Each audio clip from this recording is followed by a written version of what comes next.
জাতীয় থেকে আন্তর্জাতিক, প্রান্তিক জনপদ থেকে নগর চারপাশে ঠিক কী ঘটছে এই মুহূর্তে তা নিয়ে আয়োজন এখন চারদিক। সঙ্গে আছি আমি ফরহাদ বিন নূর। পিআর পদ্ধতিতে নির্বাচন ও জাতীয় পার্টিকে নিষিদ্ধ সহ নানা দাবিতে দেশ জুড়ে বাংলাদেশ জামায়াতে ইসলামী ও ইসলামী আন্দোলন বাংলাদেশের বিক্ষোভ সমাবেশ অনুষ্ঠিত হয়েছে। এর অংশ হিসেবে রংপুরে বিক্ষোভ সমাবেশে জামায়াতে ইসলামীর সেক্রেটারি জেনারেল অধ্যাপক মিয়া গোলাম পড়ুয়ার বলেন, জুলাই জাতীয় সনদ অনুযায়ী ফেব্রুয়ারিতে নির্বাচন হতে হবে এবং সেটা হতে হবে পিআর পদ্ধতিতেই। দুপুরে রংপুর পাবলিক লাইব্রেরি মাঠে বিক্ষোভ সমাবেশে মিয়া গোলাম পড়ুয়ার বলেন, একটি শক্তি নির্বাচনের লেভেল প্লেইং ফিল্ড সৃষ্টিতে বাধা হয়ে দাঁড়াচ্ছে। পিআর পদ্ধতিতে নির্বাচনের দাবি আদায় না হওয়া পর্যন্ত বাংলাদেশ জামায়াতে ইসলামী মাঠে থাকবে বলে জানান তিনি। চট্টগ্রামে পিআর পদ্ধতিতে নির্বাচন সহ বিভিন্ন দাবিতে বিক্ষোভ করেছে ইসলামী আন্দোলন বাংলাদেশ। এ সময় বক্তারা বলেন, নতুন বাংলাদেশ গড়ার জন্যই জুলাই বিপ্লব হয়েছে, তাই যেন তেন নির্বাচন দেওয়ার সুযোগ নেই। বক্তারা ভারতীয় আধিপত্যবাদের দোসর জাতীয় পার্টি সহ 14 দলীয় জোটকে নিষিদ্ধ করার আহ্বান জানান। এছাড়াও ময়মনসিংহে বিক্ষোভ মিছিল ও সমাবেশ করেছে বাংলাদেশ জামায়াতে ইসলামী। এ সময় জুলাই জাতীয় সনদের ভিত্তিতে আগামী ফেব্রুয়ারিতে নির্বাচনের আয়োজন, আগামী জাতীয় নির্বাচনে উভয় কক্ষে পিআর পদ্ধতি চালু করা সহ 5 দফা দাবি জানান নেতাকর্মীরা। একই দাবিতে সিলেট মহানগর জামায়াতের উদ্যোগেও বিক্ষোভ সমাবেশ অনুষ্ঠিত হয়েছে। নির্বাচনের পূর্বে ফ্যাসিবাদের দোষর ঘৃণ্য অপরাধীদের বিচার নিশ্চিত করা, লেভেল প্লেইং ফিল্ডকে নিশ্চিত করা, এই সব দাবি বাস্তবায়নের পথে আমরা দেখছি রহস্যজনকভাবে একটি প্রভাবশালী শক্তি সরকারের উপরে জোর খাটিয়ে লেভেল প্লেইং ফিল্ড বাস্তবায়ন করতে দিচ্ছে না। আগামী 26 তারিখে বাংলাদেশের সকল জেলা উপজেলায়, গ্রামে গঞ্জে, শহরে নগরে জনগণকে ন্যায্য দাবির ভিত্তিতে ঐক্যবদ্ধ করার জন্য আমরা কর্মসূচি পালন করব ইনশাআল্লাহ। ডক্টর মোহাম্মদ ইউনূস নিরপেক্ষতা হারিয়েছেন বলে মন্তব্য করেছেন ইসলামী আন্দোলন এর আমির সৈয়দ মোহাম্মদ রেজাউল করিম। তিনি অভিযোগ করেন, একটি দলের দিকে ঝুঁকে পড়েছেন ডক্টর মোহাম্মদ ইউনূস। জুমার নামাজ শেষে বাইতুল মোকাররম মসজিদের সামনে প্রাথমিক বিদ্যালয়ে ধর্মীয় শিক্ষক নিয়োগের দাবিতে বিক্ষোভ সমাবেশে অংশ নিয়ে তিনি আরও বলেন, 5 আগস্টের আগে আন্দোলন সংগ্রাম করেছে তার দল। এখন সুবিধা দেয়া হচ্ছে নির্দিষ্ট একটি দলকে, যেটা জনগণ মেনে নেবে না। প্রাথমিক বিদ্যালয়ে গানের শিক্ষক নিয়োগ ভারতীয় কালচার বলেও মন্তব্য করেন ইসলামী আন্দোলনের আমির। সমাবেশ শেষে বিক্ষোভ মিছিল নিয়ে বিভিন্ন সড়ক প্রদক্ষিণ করে দলটির নেতাকর্মীরা। সংগ্রাম করেছি আমরা, কাদেরকে নিয়ে ঘোরাফেরা করেন? শেখ হাসিনা যে এই গানের শিক্ষক নিয়োগ দেওয়ার জন্য প্রজ্ঞাপন জারি করেছিল বা করতে পারে নাই, সেটা আপনি কেন করতেছেন? কার ইঙ্গিতে গানের শিক্ষক নিয়োগ দিবেন? এটা কি জাতীয় কোন শিক্ষা? যে সমস্ত আলেমরা সহিহ আকীদা বিশ্বাসী, সহিহ শুদ্ধ ভাবে কোরআন তেলাওয়াত করতে পারে, এরকম শিক্ষককে নিয়োগ দিতে হবে। বাংলাদেশের 92% মুসলমানদের অর্থে পরিচালিত দেশের মধ্যে কোন অবস্থাতেই গানের শিক্ষক নিয়োগ দেওয়া যাবে না। জুলাই আন্দোলনের সাম্য, মানবিক মর্যাদা ও ন্যায় বিচারের যে স্লোগান উঠেছিল তা একমাত্র ইসলামের মাধ্যমেই প্রতিষ্ঠা সম্ভব বলে মনে করেন ইসলামী আন্দোলন বাংলাদেশের আমির মুফতি সৈয়দ রেজাউল করিম। রাজধানীর বাড্ডায় জাতীয় নির্বাচনে পিআর পদ্ধতি চালু, লেভেল প্লেইং ফিল্ড নিশ্চিত করা, গণহত্যার বিচার এবং জাতীয় পার্টি ও 14 দলের বিচারের দাবিতে গণসমাবেশে একথা বলেন তিনি। সমাবেশ শেষে বিক্ষোভ মিছিল নিয়ে বিভিন্ন সড়ক প্রদক্ষিণ করে ইসলামী আন্দোলনের নেতাকর্মীরা।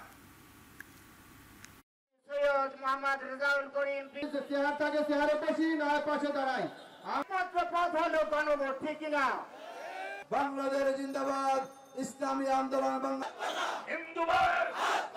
বাংলাদেশ।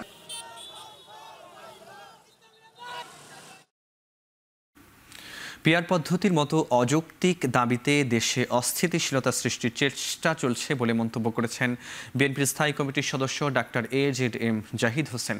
তিনি বলেন, পিআর জনগণের দাবি বলা হলেও আসলে এটি একটি দলীয় এজেন্ডা। শুক্রবার সকালে রাজধানীর বিএমএ মিলনায়তনে ফার্মাসিউটিক্যালস রিপ্রেজেন্টেটিভ অ্যাসোসিয়েশনের জাতীয় সম্মেলনে তিনি আরও বলেন, গণতন্ত্রকে শক্তিশালী করতে হলে পিআর কার্যকরী পদক্ষেপ হবে না, এর মাধ্যমে স্বৈরাচার ফিরে আসার পথ সুগম করা হচ্ছে বলে দাবি করেন ডাক্তার জাহিদ। বলেন, পিআরের নামে নির্বাচন গোছানোর অপচেষ্টা চালানো হচ্ছে।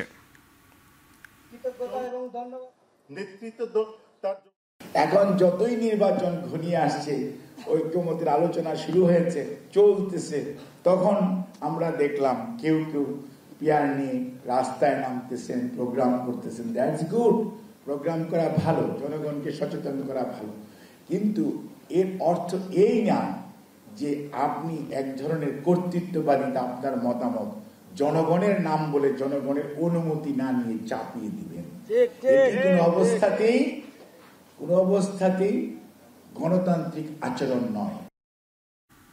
দেশকে নির্বাচনের রাস্তায় নেওয়া গেলে সব ষড়যন্ত্র ব্যর্থ হয়ে দেশের পরিস্থিতি স্বাভাবিক হবে বলে মন্তব্য করেছেন বিএনপির ভাইস চেয়ারম্যান শামসুজ্জামান দুদু।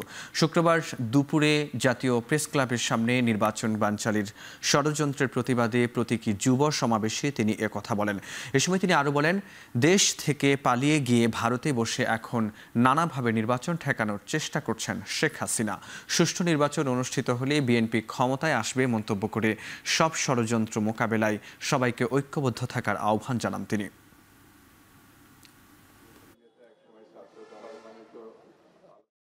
নির্বাচনের ঘোষণা যদি আসে আর যেহেতু এদিক ওদিক একটু বিশৃঙ্খল বলেন আর অস্থিরতা কেটে যাবে, যেই মাত্র দেশকে নির্বাচনের রাস্তায় নামানো যাবে সেই মাত্র বাংলাদেশের স্বাভাবিক অবস্থা শুরু হবে এবং নির্বাচনের মধ্য দিয়ে বাংলাদেশের নাগরিককে তার রাজত্ব ফিরিয়ে দেওয়া, মানে ভোটাধিকার ফিরিয়ে দেওয়া, তার অধিকার ফিরিয়ে দেওয়া, এটা সম্ভব হবে। রাজনীতিতে হতাশার মূল কারণ শক্ত কোনো সাংগঠনিক কাঠামো না থাকা, এমন মন্তব্য করেছেন বিএনপির মহাসচিব মির্জা ফখরুল ইসলাম আলমগীর। যারা বিপ্লব করে সমাজ পরিবর্তন করতে চায় তাদের মজবুত সাংগঠনিক ভিত্তি তৈরির পরামর্শও দেন তিনি। শুক্রবার বিকেলে রাজধানীর বাংলা একাডেমিতে প্রখ্যাত লেখক ও গবেষক বদরুদ্দিন উমরের স্মরণ সভায় একথা বলেন তিনি।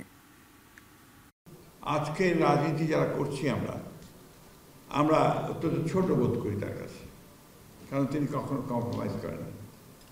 আর যারা নতুন প্রজন্মের, তারা বদরুদ্দিন উমর সাহেবের কাছ থেকে কতটুকু নিতে পারছে বা পেরেছে সেটা আমার ঠিক জানা নেই। একটা কথা এখানে খুব জোরে সরে এসছে বদরুদ্দিন উমর সাহেবের কথাগুলো থেকেই, যে সংগঠন সংগঠন সংগঠন। আমার মনে হয় ব্যক্তিগত ধারণা থেকে বিপ্লব তখনই সফল হয় যখন সংগঠন থাকে। নির্বাচন নিয়ে গণপরিষদ ও আইনসভা দুটোই জরুরি, তবে নিম্নকক্ষে পিআর পদ্ধতি চায় না এনসিপি, এমন মন্তব্য করেছেন জাতীয় নাগরিক পার্টির আহ্বায়ক নাহিদ ইসলাম। শাহবাগের শহীদ আবু সাইদ কনভেনশন সেন্টারে দলীয় সমন্বয় সভা শেষে কথা বলেন তিনি বলেন, নিম্নকক্ষে পিআর চায় না এনসিপি, একই সাথে জবাবদিহিতার জন্য কার্যকর উচ্চকক্ষ চায় দলটি। এ মুহূর্তে জামায়াতের সঙ্গে জোটে না গিয়ে স্বতন্ত্রভাবে এগোনোর কথাও বলেন তিনি। সত্যিকারের গণতন্ত্র ও সাংবিধানিক রাষ্ট্র প্রতিষ্ঠার লক্ষ্যে কার্যক্রম অব্যাহত রাখার ঘোষণা দেন আহ্বায়ক নাহিদ ইসলাম। একই অনুষ্ঠানে সদস্য সচিব আক্তার হোসেন জানান, সংস্কারের আইনি ভিত্তি ও নির্বাচন নিয়ে ঐক্যমত্যের আলোচনাকে টেকসই করতে প্রতিজ্ঞাবদ্ধ এনসিপি।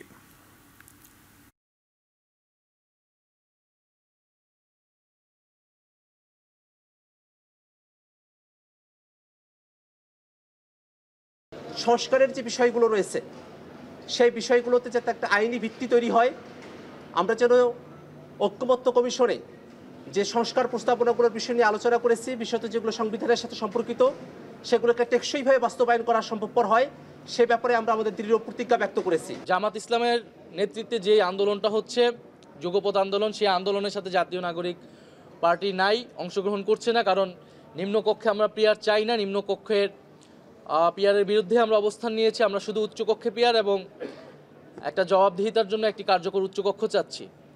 ফলে সেটাকে নিশ্চিত করে যাতে জুলাই সনদ বাস্তবায়ন করা হয়। ফলে আমরা এই মুহূর্তেই কোনো জোট ভিত্তিক আমরা চিন্তাভাবনা করছি না যে আমাদের যে বড় রাজনৈতিক দল রয়েছে তাদের সাথে, বরং জাতীয় নাগরিক পার্টি তার স্বতন্ত্র রাজনৈতিক উদ্দেশ্য নিয়ে আগাবে এবং জনগণকে ঐক্যবদ্ধ করবে। আসন্ন পূজায় নিরাপত্তার প্রয়োজন হলে দেশের সব জায়গায় জামায়াতে ইসলামী পাহারা দিয়ে নিরাপত্তা নিশ্চিত করবে বলে জানিয়েছেন জামায়াতে ইসলামী ঢাকা মহানগর দক্ষিণের আমির নুরুল ইসলাম বুলবুল। শুক্রবার সন্ধ্যায় আসন্ন জাতীয় নির্বাচনকে কেন্দ্র করে ঢাকা ৭ আসনের কামরাঙ্গীরচরে হাজী মোহাম্মদ এনায়েতুল্লাহর গণসংযোগ শেষে সমাবেশে তিনি এসব কথা বলেন। তিনি জানান, ভিন্ন ধর্মাবলম্বীদের নিরাপত্তা ও সহযোগিতায় সব সময় পাশে থাকবে জামায়াতে ইসলামী। নির্বাচিত হলে নারীদের নিরাপত্তা এবং তাদের কাজের অনুকূল পরিবেশ নিশ্চিত করা হবে বলে জানান তিনি। বিগত সরকার দেশের বেকারত্ব সমস্যার সমাধানে কাজ না করে যুবকদের রাজনৈতিক হাতিয়ার হিসেবে ব্যবহার করেছে বলে অভিযোগ করেন তিনি। জুলাই সনদের আইনি ভিত্তি ও পিআর পদ্ধতিতে নির্বাচন দেওয়ার আহ্বান জানান নুরুল ইসলাম বুলবুল।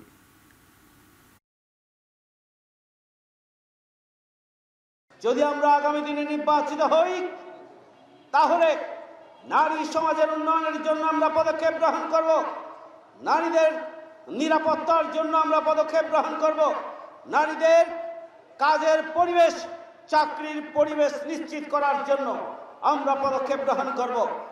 প্রধান উপদেষ্টা অধ্যাপক মোহাম্মদ ইউনুসের সাথে সৌজন্য সাক্ষাৎ করেছেন ঢাকায় নেদারল্যান্ডসের নবনিযুক্ত রাষ্ট্রদূত বরিস ভ্যান বোমেল। বৃহস্পতিবার রাষ্ট্রীয় অতিথি ভবন যমুনায় এই বৈঠক হয়। এ সময় দ্বিপাক্ষিক সম্পর্ক জোরদার, আসন্ন নির্বাচন এবং রোহিঙ্গা মানবিক সংকট সহ পারস্পরিক স্বার্থ সংশ্লিষ্ট বিভিন্ন বিষয় নিয়ে আলোচনা করেন তারা। রাষ্ট্রদূত ভ্যান বোমেল বলেন, ইউরোপীয় ইউনিয়নের একটি প্রাক নির্বাচন পর্যবেক্ষক দল এই সপ্তাহে বাংলাদেশে আসার কথা রয়েছে। নেদারল্যান্ডস সক্রিয়ভাবে এই মিশনকে সমর্থন করবে। রাষ্ট্রদূত ভ্যান বোমেল বলেন, বর্তমানে অন্যান্য চলমান ভূ রাজনৈতিক সংঘাতের কারণে বিশ্বব্যাপী মনোযোগ অন্যদিকে সরে গেছে, তবে রোহিঙ্গা সংকট আরও বেশি আন্তর্জাতিক মনোযোগের দাবি রাখে।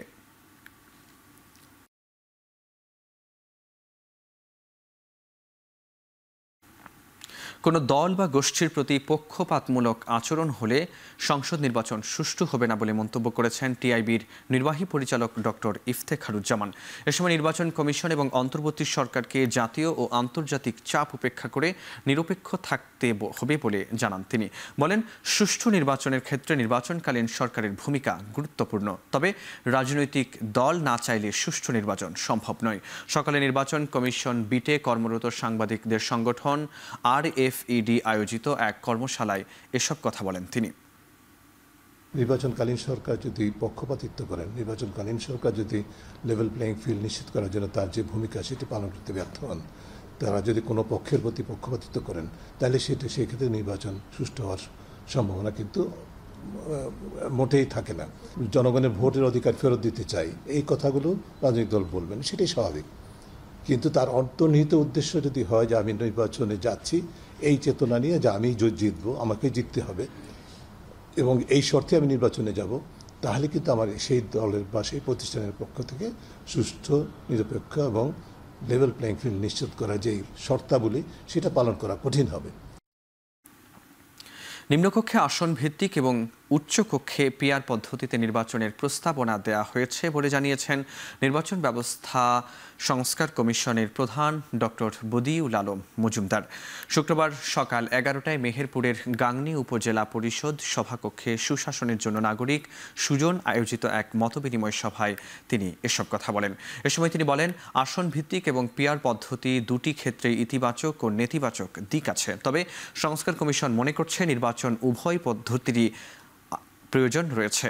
এ সময় ঐকমত্যের মাধ্যমে সকল দলের অংশগ্রহণে একটি সুষ্ঠু ও নিরপেক্ষ নির্বাচন অনুষ্ঠিত হবে বলেও আশাবাদ ব্যক্ত করেন তিনি। অনুষ্ঠানে দি হাঙ্গার প্রজেক্ট বাংলাদেশের PFG ইউথ লিডার ও সুজন নেতৃবৃন্দের সঙ্গে মতবিনিময় করেন বদিউল আলম মজুমদার। নির্বাচন ব্যবস্থা সংস্কার কমিশনের পক্ষ থেকে একই সাথে সংবিধান সংস্কার কমিশনের পক্ষ থেকে আমরা প্রস্তাব করেছি নিম্নকক্ষে হবে আসন ভিত্তিক যে বর্তমান যে পদ্ধতি আছে, আর উচ্চকক্ষ হবে পিআর পদ্ধতিতে আনুপাতিক পদ্ধতির ভিত্তিতে। তো দুটোই ইতিবাচক দিক আছে, দুটোই নেতিবাচক দিক আছে। এই জন্য আমরা মনে করি দুটোই হওয়া দরকার। আমি আশাবাদী যে আমরা ঐক্যমতে পৌঁছতে পারবো। ঐক্যমতে পৌঁছার মাধ্যমে একটা সুষ্ঠু নিরপেক্ষ নির্বাচন হবে। নির্বাচিত সরকার দায়িত্বে আসলে ২৪-এর গণ অভ্যুত্থানের শহীদ পরিবার ও আহতদের মূল্যায়নে কোনো উদ্যোগ নেওয়া হবে কিনা এমন শঙ্কা প্রকাশ করেছেন শহীদ পরিবারের সদস্যরা। ২৪-এর অভ্যুত্থানের শহীদদের গণকবর শনাক্ত ও সংরক্ষণ করতে অন্তর্বর্তী সরকারের প্রতি দাবিও জানান তারা। দুপুরে রায়েরবাজার শহীদ বুদ্ধিজীবী কবরস্থানে ২৪-এর গণ অভ্যুত্থানের শহীদদের গণকবর জিয়ারত শেষে এসব দাবি জানান তারা। বলেন, গণকবর থেকে ডিএনএ শনাক্ত করে শহীদ পরিবারের কাছে দ্রুত লাশ হস্তান্তর করতে হবে। গণ অভ্যুত্থানের আহতদের চিকিৎসায় নানা গাফলতির কথা উল্লেখ করে তারা আরও বলেন, আর্থিক সহায়তার পাশাপাশি প্রয়োজনে আহতদের চিকিৎসায় ঋণের ব্যবস্থা করতে হবে। জুলাইয়ের স্পিরিট বাস্তবায়নে জুলাই সনদ বাস্তবায়নের দাবিও জানান তারা। আমি তাকে মাননীয় সরকারকে আমরা বারবার অনুরোধ করছি যেন প্রত্যেক যে আলাদা আলাদা করে আইডেন্টিফাই করে যেন এগুলি প্রকাশ করা। প্রত্যেকটা শহীদ পরিবারের পুনর্বাসনের ব্যবস্থা করতে হবে। আহতদের পুনর্বাসনের জন্য জুলাই ফাউন্ডেশন থেকে বিশেষ উদ্যোগ নেওয়া হয়েছে। ১১৪টা পরিবার আজ পর্যন্ত তাদের স্বজন কোথায় আছে সেই জিনিসটাই জানে না। তারা হারানো পথের মতো তাদের স্বজনদেরকে প্রত্যেকটা নিয়ত খুঁজে বেড়াচ্ছে যে তাদের স্বজনের কবরটা কোথায়। আবৃত্তি ও গান পরিবেশনের মধ্য দিয়ে শাহবাগের সমর্থকদের নিয়ে নির্বাচনী প্রচারণা শুরু করেছেন ইনকিলাব মঞ্চের মুখপাত্র শরীফ ওসমান হাদি। শুক্রবার বিকেলে জাতীয় জাদুঘরের সামনে আয়োজিত এ কর্মসূচিতে অংশ নেন স্থানীয় বিভিন্ন শ্রেণী পেশার মানুষ। ঢাকা ৮ আসনের মনোনয়ন প্রত্যাশী তিনি। পরে এক বক্তব্যে হাদি বলেন, জনগণ এখন চাঁদাবাজি ও দুর্নীতিমুক্ত নেতৃত্বের প্রত্যাশা করছে। যারা বারবার এ চাঁদাবাজি সংস্কৃতিকে প্রশ্রয় দিতে চায়, তরুণ সমাজ তাদের রুখে দেবে। শাসন ব্যবস্থায় ইনসাফ প্রতিষ্ঠার অঙ্গীকারও ব্যক্ত করেন তিনি। ওসমান হাদি আরও জানান, আগামী ৭ দিন রাজধানীর বিভিন্ন ওয়ার্ডে ঘুরে জনগণের মতামত নেবেন। জন আকাঙ্ক্ষাকে প্রতিফলিত করতে শিগগিরই নির্বাচনী ইশতেহার প্রকাশের কথাও জানান তিনি। জনগণের রায়কে যেই বাচ্চারা হাসিনাকে পালাতে বাধ্য করেছে, আপনারা যদি ভোট ডাকাতির বা ভোট চুরির বা ভোট কেনার চিন্তা করেন, আপনারাও গণপ্রতিরোধের শিকার হবেন। সুতরাং একই সাথে বাংলাদেশপন্থী সকল রাজনৈতিক দলকে অনুরোধ করছি, আপনারাও আমাদের সাথে আসেন। ইনসাফের বাংলাদেশ বিনির্মাণে চলেন। আমাদের ইশতেহার হোক, চাঁদাবাজি করব না, চাঁদাবাজি করতে দিব না, 1 পয়সা হারাম খাবো না, 1 পয়সা আমার বন্ধুদেরকে হারাম খেতে দিব না।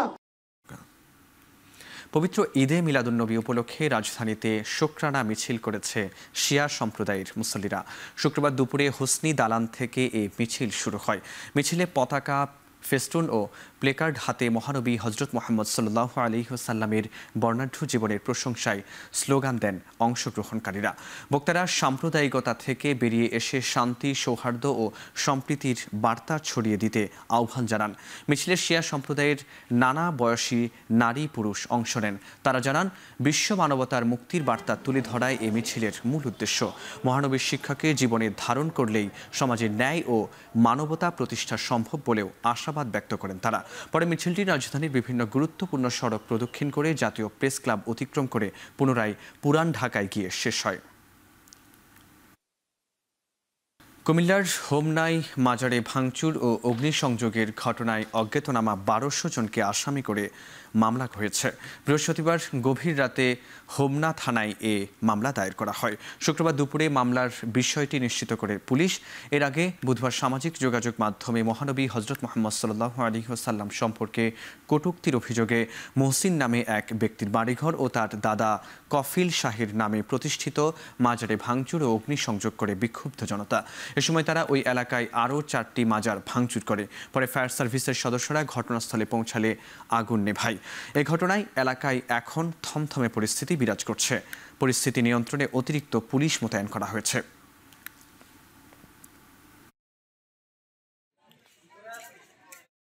ছুটির দিনেও জমে উঠেছে রাজশাহী বিশ্ববিদ্যালয় কেন্দ্রীয় ছাত্র সংসদ রাকসু নির্বাচনের ৫ম দিনের প্রচারণা।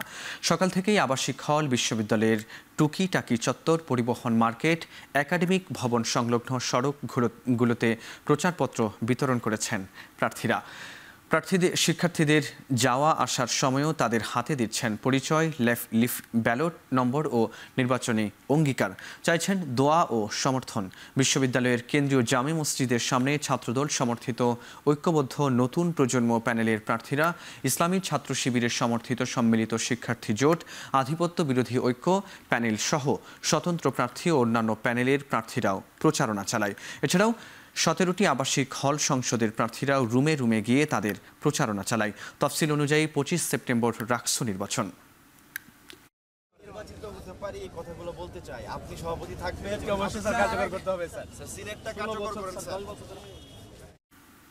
নির্বাচনে দেশের জনগণ বিএনপিকে ভোট দেওয়ার জন্য বসে আছে বলে মন্তব্য করেছেন বিএনপির সহ পরিবার কল্যাণ বিষয়ক সম্পাদক ডাক্তার দেওয়ান মোহাম্মদ সালাউদ্দিন বাবু। শুক্রবার বিকেলে আশুলিয়ার বিএনপির 47তম প্রতিষ্ঠা বার্ষিকী উপলক্ষে এক জনসভায় তিনি একথা বলেন। এ সময় তিনি আরও বলেন, পিআর পদ্ধতি সংবিধানে নেই, তাই জনগণও পিআর পদ্ধতি চায় না, আর বিএনপিও পিআর পদ্ধতি মানে না। দেশে শান্তিপূর্ণভাবে নির্বাচন চায় বিএনপি বলে তিনি আরও জানান। প্রতিষ্ঠা বার্ষিকীর কর্মসূচিতেই বিএনপির বিভিন্ন অঙ্গ সংগঠনের নেতাকর্মীরা উপস্থিত ছিলেন।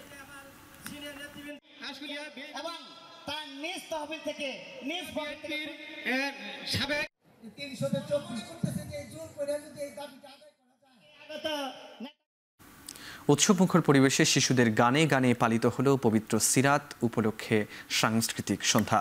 শুক্রবার রাজধানীর শিল্পকলা একাডেমিতে সমন্বিত সাংস্কৃতিক সংসদ শশাসের আয়োজনে অনুষ্ঠিত হয় সাংস্কৃতিক সন্ধ্যা হৃদয়ে মুহাম্মদ সাল্লাল্লাহু আলাইহি ওয়াসাল্লাম। এ সময় সাইমুম শিল্পীগোষ্ঠী, কলরূপ শিল্পীগোষ্ঠী, উচ্চারণ শিল্পীগোষ্ঠী সহ দেশের নানা প্রান্ত থেকে আসা শিল্পীরা হামদ নাত পরিবেশন করে। পরিবার সহ শিশুদের অংশগ্রহণ ছিল চোখে পড়ার মতো। এ ধরনের আয়োজন বেশি হওয়া প্রয়োজন বলে মনে করেন আগত দর্শনার্থীরা। এমন আয়োজনে এসে খুশি পরিবারের ছোট সদস্যরাও।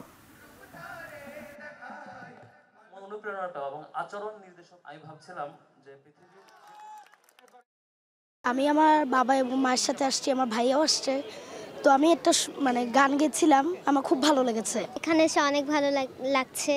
আমি জাগরণ শিল্পী গোষ্ঠীর সাথে এসেছি, আমার গান গেয়ে খুবই ভালো লেগেছে, আমাকে সুযোগ দেওয়া হয়েছে। আমি আমার আম্মুর সাথে এসেছি, আমার এখানে এসে অনেক ভালো লাগছে। এরকম প্রোগ্রামে যদি ধারা অব্যাহত থাকে, আশা করছি এর থেকে বাচ্চাদের প্রতিভা আরও বিকশিত হবে ইনশাল্লাহ। সবাই পরিবার নিয়ে এরকম সুস্থ ধারার যে সংস্কৃতি, এটা বিকাশ ঘটবে। সারা দেশে আসন্ন শারদীয় দুর্গাপূজাকে কেন্দ্র করে চলছে প্রতিমা তৈরি সহ নানা আয়োজন। চুয়াডাঙ্গায় ইতোমধ্যে বিভিন্ন মন্দিরে প্রতিমায় মাটির প্রল্পের কাজ শেষ, বাকি আছে শুধু রং তুলির আঁচড়ের কাজ। এবার চুয়াডাঙ্গায় 4 উপজেলায় 112টি মন্দিরে দুর্গাপূজা অনুষ্ঠিত হবে। পঞ্জিকা অনুযায়ী আগামী 28 সেপ্টেম্বর সকাল 9টায় মহাষষ্ঠী পূজার মধ্য দিয়ে শুরু হবে মহা দুর্গোৎসব। এদিকে মাগুরাতেও দুর্গাপূজাকে সামনে রেখে চলছে ব্যাপক প্রস্তুতি। জেলার 4টি উপজেলায় মোট 611টি মণ্ডপে পূজা অনুষ্ঠিত হবে। পূজা নির্বিঘ্ন পালনে 5 দিন ব্যাপী পূজায় সকল মণ্ডপে নজরদারি সহ পুলিশের টহলও থাকবে।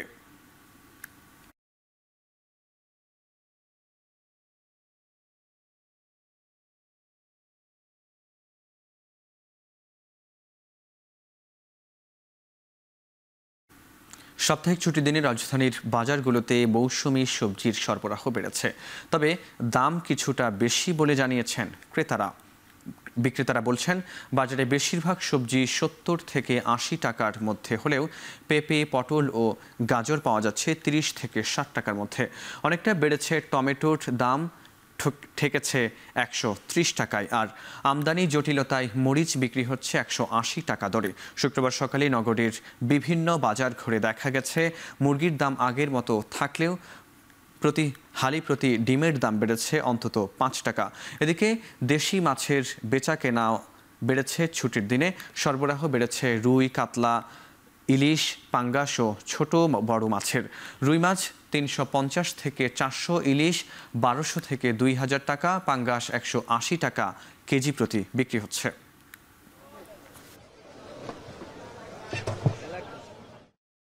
সামনে পূজা আছে, পূজার কারণে কিছু সবজির দামটা অনেকটা কিছুটা বৃদ্ধি পাইছে। দামটা বেশি এখন আনসিজন তো মাল কম আসে এই কারণে। ম্যাক্সিমাম কেজি ভ্যারাইটি সব 80 টাকা কেজি পার কেজি। 1 কেজি 100-200, এটা কেজি 2250। এরপরে 1.5 কেজি 1 কেজি 400 গ্রাম 2400 টাকা কেজি। সরুড়ি আছে 600 টাকা কেজি। রুই মাছ কিনলাম 320, কাতল মাছ কিনলাম 320, 30, আর কই মাছ 220। একটু কম, আজকে বাজার একটু কম আছে। দেশের বেশিরভাগ জেলায় বাজারে বাড়তে শুরু করেছে সব ধরনের সবজির দাম। এদিকে সরবরাহ কমায় বাড়তি সব ধরনের মাছের দাম, যদিও মৌসুম থাকার পরেও কমছে না ইলিশের দাম। এছাড়া খুচরা ও পাইকারি বাজারে বেড়েছে ডিম ও মাংসের বাজার। ছুটির দিনে সরবরাহ কমায় চট্টগ্রাম ও নেত্রকোনার বাজারে বাড়তি দামে বিক্রি হচ্ছে সবজি। কেজিতে 5 থেকে 10 টাকা পর্যন্ত বেড়েছে সবজির দাম। এদিকে গেল সপ্তাহের তুলনায় খুলনায় 50 থেকে 100 টাকা বাড়তি দামে বিক্রি হচ্ছে বেশিরভাগ মাছ। বাজারে কেজি প্রতি ইলিশ বিক্রি হচ্ছে 2400 থেকে 2500 টাকায়। এদিকে দেশীয় মাছের সরবরাহ কমায় মৌলভীবাজারে দাম বেড়েছে চাষের মাছের। এছাড়া সপ্তাহ ব্যবধানে চুয়াডাঙ্গায় বেড়েছে মুরগি আর ডিমের দাম। ডিমের দাম হালি প্রতি 2 থেকে 4 টাকা বেড়ে বিক্রি হচ্ছে 42 থেকে 44 টাকায়। বাজারে আমদানি কমে কেজিতে 20 টাকা বেড়ে সব ধরনের মুরগির দাম। এদিকে চাল আমদানির পর কুষ্টিয়ার বাজারে সব ধরনের চালের দাম কেজি প্রতি কমেছে 2 থেকে 3 টাকা।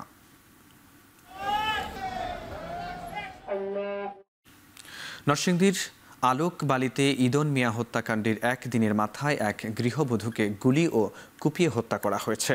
শুক্রবার দুপুরে আলোকবালি ইউনিয়নের বীরগাঁও সাতপাড়া এই গ্রামে এই হত্যাকাণ্ড ঘটে। নিহত ফেরদৌস আক্তার আলোকবালি ইউনিয়নের পীরগাঁও সাতপাড়া গ্রামের রয়েস আলীর স্ত্রী। স্থানীয়রা জানায়, বেশ কয়েকদিন ধরে আধিপত্য বিস্তারকে কেন্দ্র করে আলোকবালি ইউনিয়ন বিএনপির আহ্বায়ক শাহ আলম চৌধুরী ও বহিষ্কৃত সদস্য সচিব কাইয়ুম মিয়ার গ্রুপের মধ্যে বিরোধ চলে আসছিল। এরই জেরে বৃহস্পতিবার শাহ আলম চৌধুরীর গ্রুপের হামলায় গুলিতে কাইয়ুম সমর্থক ইদন মিয়া নিহত হয়। এ সময় গুলিবিদ্ধ হয় আরও 10 জন আহত হয়। এ ঘটনার রেশ কাটতে না কাটতে শুক্রবার দুপুরে জুমার নামাজ চলাকালে কাইয়ুম গ্রুপের হামলায় শাহ আলম গ্রুপের সমর্থক রয়েস আলীর স্ত্রীর ফেরদৌস আক্তারকে গুলি ও কুপিয়ে হত্যা করা হয়। এ হামলার ঘটনায় আরও 2 ব্যক্তি আহত হওয়ার খবর পাওয়া গেছে। ঘটনার বিস্তারিত জানতে কাজ করছে পুলিশ বলে জানিয়েছে তারা। স্কুবা ড্রাইভিংয়ের সময় দুর্ঘটনায় প্রাণ হারিয়েছেন ইয়া আলী গানের জন্য সুপরিচিত ভারতীয় সঙ্গীত শিল্পী জুবিন গার্গ। শুক্রবার বিকেলে সামাজিক যোগাযোগ মাধ্যমে গায়কের মৃত্যুর খবর নিশ্চিত করেন আসামের মন্ত্রী অশোক সিংঘাল। জানা যায়, সিঙ্গাপুরে স্কুবা ড্রাইভিংয়ের সময় সাগরে পড়ে যায় 52 বছর বয়সী শিল্পী। তাকে দ্রুত উদ্ধার করে হাসপাতালে ভর্তি করা হয়। নিবিড় পরিচর্যা কেন্দ্রে চিকিৎসাধীন অবস্থায় তার মৃত্যু হয়। 90-এর দশকে আসাম রাজ্যে ব্যাপক সুনাম কুড়িয়েছিলেন তিনি। তবে জাতীয় পর্যায়ে পরিচিত নাম হয়ে ওঠেন 2006 সালে ইয়া আলী গানের ব্যাপক সাফল্যের মাধ্যমে।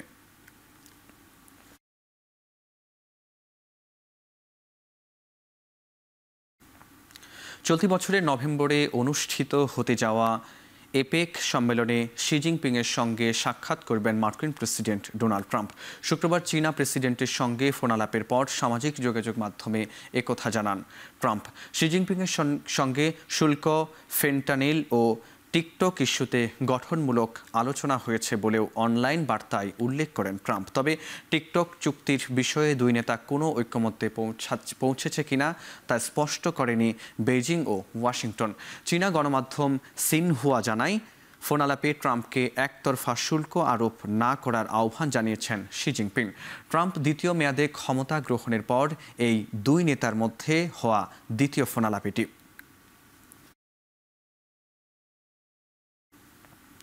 আফগানিস্তানের বিশ্ববিদ্যালয়গুলোতে নারীদের লেখা বই নিষিদ্ধ করেছে তালেবান সরকার। এছাড়া মানবাধিকার ও যৌন হয়রানির বিষয়ে শিক্ষাদানেও দেয়া হয়েছে নিষেধাজ্ঞা। এরই মধ্যে শরিয়া আইন বিরোধী ও তালিবান নীতির কারণে উদ্বেগজনক হিসেবে প্রমাণিত হয়ে এমন 680টি বই বিভিন্ন বিশ্ববিদ্যালয় থেকে সরিয়ে নেওয়া হয়েছে। এমনকি বিশ্ববিদ্যালয়ে নারী বিষয়ক ইস্যুগুলো পড়ানোও নিষিদ্ধ করা হয়েছে। বিশেষ করে নারীর লিঙ্গ ও উন্নয়ন, যোগাযোগে নারীর ভূমিকা সহ প্রায় 18টি বিষয়ের উপর নিষেধাজ্ঞা জারি করেছে দেশটির ক্ষমতায় থাকা তালেবান সরকার। এদিকে তালেবানের এক সর্বোচ্চ নেতার নির্দেশে কমপক্ষে 10টি প্রদেশে ফাইবার অপটিক ইন্টারনেট ব্যবহারও বন্ধ করে দেওয়া হয়। অনৈতিক কার্যকলাপ রোধে এ ধরনের পদক্ষেপ নেয়ার কথা জানিয়েছেন তালেবান প্রশাসন।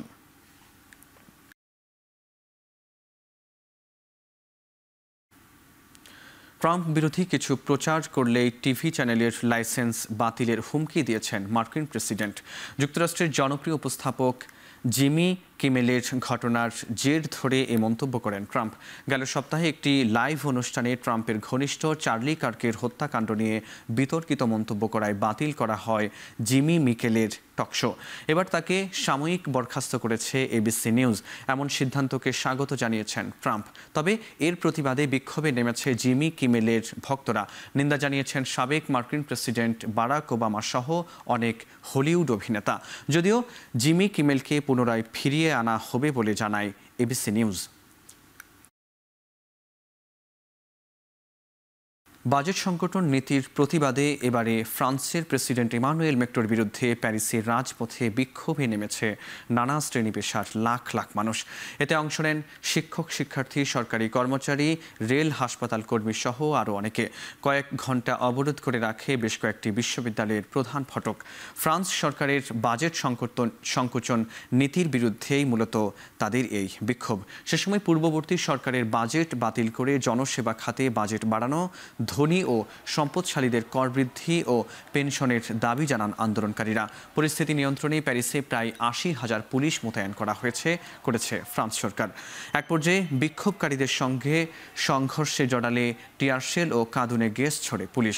সংঘর্ষে আহত হন প্রায় অনেকে। আটক করা হয় 150-র বেশি বিক্ষোভকারীকে।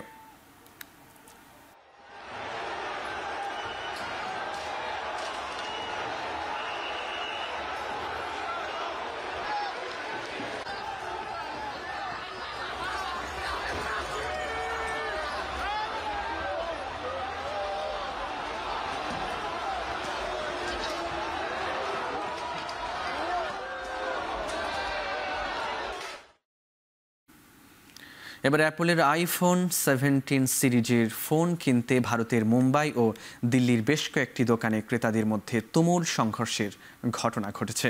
গেল সপ্তাহে উন্মোচন করা হয় আইফোন 17 সিরিজের ফোন, যেখানে আইফোন 17, 17 এয়ার, 17 প্রো ও 17 প্রো ম্যাক্স মডেল তুলে ধরা হয়। এরপর থেকেই অ্যাপলের নতুন এই মডেলের ফোন কিনতে অধীর আগ্রহে অপেক্ষা করে ক্রেতারা। সেই অপেক্ষার অবসান ঘটিয়ে শুক্রবার থেকে আনুষ্ঠানিকভাবে বিশ্বের বিভিন্ন দেশে বিক্রি শুরু হয় আইফোন 17 সিরিজের ফোন। আর এতেই প্রচণ্ড ভিড় তৈরি হয় অ্যাপলের দোকানগুলোতে। ভারত ছাড়াও চীন ও যুক্তরাষ্ট্রের দোকানেও অ্যাপলের ভক্তদের ভিড় চোখে পড়েছে।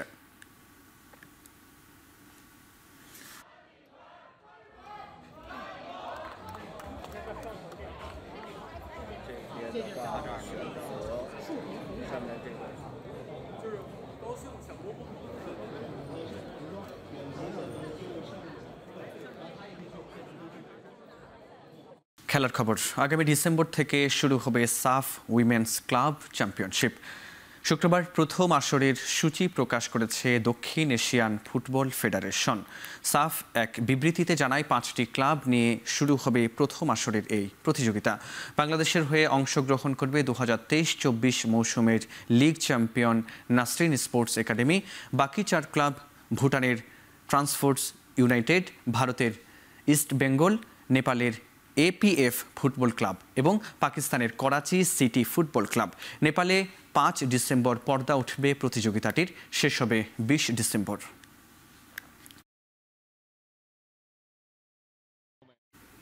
প্রায় 28 মাস পর ফিফা র্যাঙ্কিংয়ে শীর্ষস্থান হারালো আর্জেন্টিনা।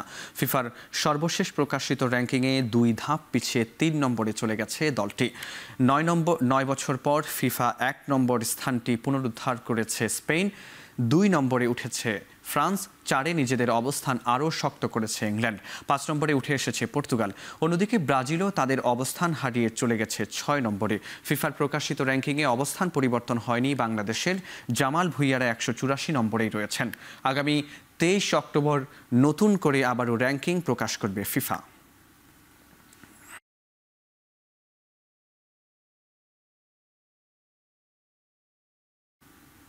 পেশিতে চোট পেয়ে নিউজিল্যান্ডের বিপক্ষে টি-20 সিরিজ থেকে ছিটকে গেছেন Australian wicket keeper batter Josh English. তার পরিবর্তে দলে ডাক পেয়েছেন অ্যালেক্স ক্যারি। মঙ্গলবার পার্থে অনুশীলনের সময় ডান পায়ের পেশিতে ব্যথা পান ইংলিশ। এরপর বুধবার স্ক্যান করার পর অস্ট্রেলিয়ার ক্রিকেট বোর্ড থেকে নিশ্চিত করা হয় আসন্ন সিরিজটি খেলতে পারবেন না তিনি। গত 9 মাসে দ্বিতীয়বারের মতো চোট পেলেন ইংলিশ। গত বছর ডিসেম্বর বক্সিং ডে টেস্টে ফিল্ডিংয়ের সময় একই জায়গায় চোট পান তিনি। ধারণা করা হয় 19 অক্টোবর থেকে ভারতের বিপক্ষে ওয়ানডে সিরিজের আগে সম্পূর্ণ সেরে উঠবেন ইংলিশ।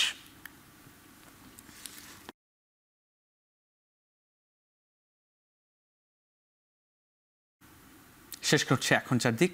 এখন টেলিভিশন ওয়েবসাইটে দেখতে ভিজিট করুন www.এখন.tv। এছাড়া ফেসবুকে দেখতে ভিজিট করুন facebook.com/tv.এখন এবং ইউটিউবে দেখতে ভিজিট করুন youtube.com/c/এখন tv।